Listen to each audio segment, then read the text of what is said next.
Hello hi, నేను మిశ్రాని. ఈరోజు మీకు నేను చాలా simple and easy egg shorba చూపిస్తున్నాను అనమాట. అయితే ఏ మసాలాలు లేకుండా ఏం లేకుండా ఇది ఉల్లిగడ్డతోనే చాలా టేస్టీగా చేసుకోవచ్చు.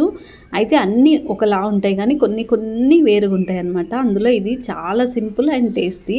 ఒకసారి మీరు కూడా తప్పకుండా ట్రై చేయండి. అయితే ఇప్పుడు ఇక్కడ లెంత్ లేకుండా ఎగ్స్ అయితే ఉడికించుకొని పెట్టుకున్నా. ఇక్కడ ఆయిల్ వేసుకుందాము గిన్నెలో. ఆయిల్ వేసుకొని ఇందులో ఆయిల్ వేడిగైన తర్వాత జీలకర్రను వేసుకుందాము. ఎక్కువ మసాలాలే లేవండి, అసలు చాలా చాలా టేస్ట్ ఉంటుంది మళ్ళీ. ఓకే, ఇది అయిన తర్వాత నేను ఒక 1/2 kg ఉల్లిగడ్డ కట్ చేసుకున్న. పొడుగ్గా కట్ చేసుకోవాలి, మన చేపలు ఎట్లుంటాయి అట్లా. ఇట్లా కట్ చేసుకొని ఇవి బాగా మగ్గించుకోవాలి కొంచెం. ఇందులో ఇప్పుడు అల్లం వెల్లుల్లి పేస్టు, పసుపు, ఉప్పు వేసుకున్నా. నేను లెంత్ ఉండకుండా కొంచెం ఉడికించుకున్న తర్వాత మీకు చూపిస్తున్నాను అనమాట. ఇది బాగా మగ్గిపోయింది.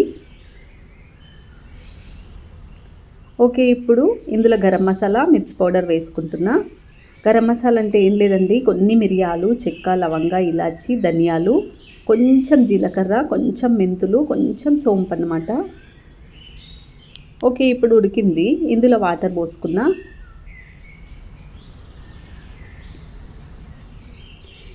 కొన్ని కర్రీస్లో మనం వాటర్ పోసుకోము, ఎగ్గు కర్రీలల్లో. అయితే ఇందులో 2 వెరైటీస్ ఉంటాయన్నమాట. వాటర్ పోయకుండా ఉంటుంది, ఇది వాటర్ పోసుకోవాలి షోర్వా లాగా. అంతలోపు అది ఉడికేలోపు ఇక్కడ ఆయిల్ వేసుకొని కొంచెం మిర్చి పౌడర్, కొంచెం పసుపు వేసుకొని ఎగ్స్ని వేయించుకుందాము. ఎప్పుడైనా సరే ఎగ్స్ని మనం వేయించుకొని వేసుకోవాలి, ఇట్లా వాసన రావన్నమాట. గుడ్డు కొంచెం స్మెల్ వస్తుంది కదా, అట్లా రాకుండా ఉంటుంది అనమాట ఇట్లా చేసుకుంటే. ఇవి బాగా వేగనివ్వాలి.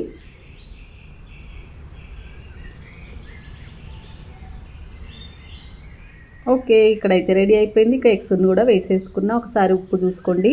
ఇంకా మసాలాలు అయితే ఏమీ లేవు, ఇంకోటి చింతపండు కూడా లేదండి ఇందులో. సింపుల్గా ఇట్లనే బాగుంటుంది అనమాట. మీరు ఒకసారి ఇట్లా కూడా ట్రై చేయండి, ఎందుకంటే టేస్ట్ అయితే అదిరిపోతుంది అనమాట. చాలా చాలా బాగుంటుంది. ఇంకోటి నేను ఇందులో కొత్తిమీర అవన్నీ ఏమీ వాడట్లేదు, సింపుల్ కర్రీ అనమాట. మీరు ట్రై చేసి నాకైతే కామెంట్ చేయండి తప్పకుండా. నెక్స్ట్ మరో వీడియోతోన మీ ముందుంటాను. బాయ్.